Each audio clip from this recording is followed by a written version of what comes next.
what he meant. I imagined. Apparently I lack a proper imagination. I smiled at him. "Thank you, sir. It's an honour to serve." Lies. I didn't do this for my people.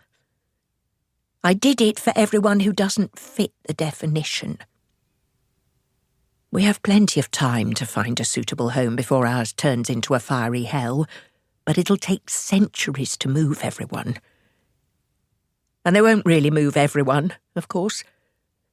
They'll start with the fertile, then the citizens. Miners next, I guess, gotta have someone to dig.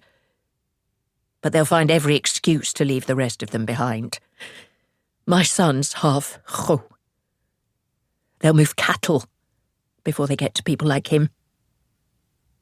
The sooner we find a place, the better their odds. These scout ships are all we've got.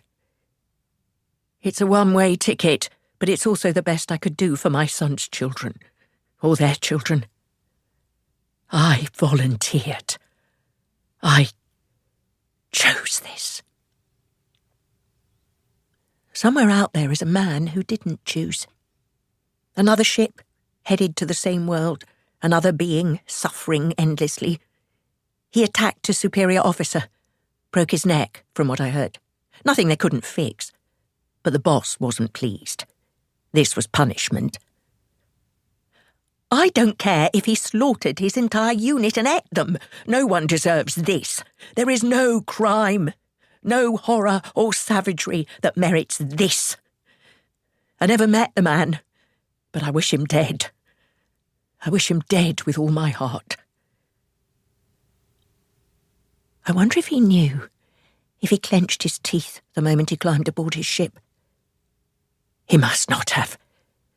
If I'd known, if I'd had even the slightest indication, I'd have grabbed my service weapon and blown my brains out on the spot while I could. The ship's drive was still warming up. I felt the needle plunge into my neck. I started warming up myself when the flight plan popped up on my monitor. Neighbour 3. I'd never heard of it. I figured it'd be a barely habitable shithole. Toxic air, giant bugs, that sort of thing. Nope. Inhabited. Possible contact with hostile species. There's no way we can ever relocate to that place if an enemy's there. This was pointless. I'd abandoned my son for absolutely nothing. I was upset. So much so, I didn't see the bio warning blinking at the bottom of my screen. Significant morphodivergence with native population. Biomodification advised. Advised? The Shekret needle was already in my neck. Whatever backwards oafs lived on that rock, I was going to look like one. The virus spread like wildfire. I could feel it take over, tickling every corner of me. The little buggers are fast. They rewrote my DNA in less than a day. A letter here, a letter there, until the words weren't the same and my body told a discordant story. I had to be retold, reborn to fit the narrative.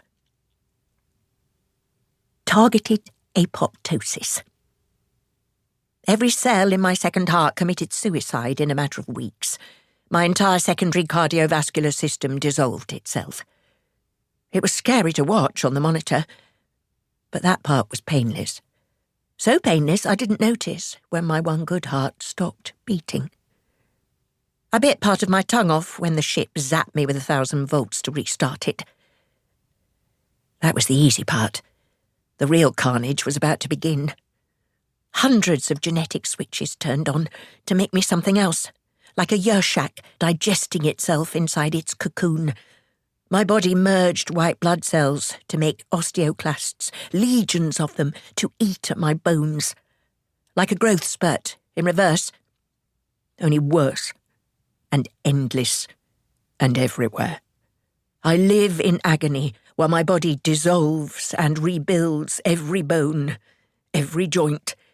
It will go on and on for 9 cycles until my entire skeleton is replaced and I'm as tall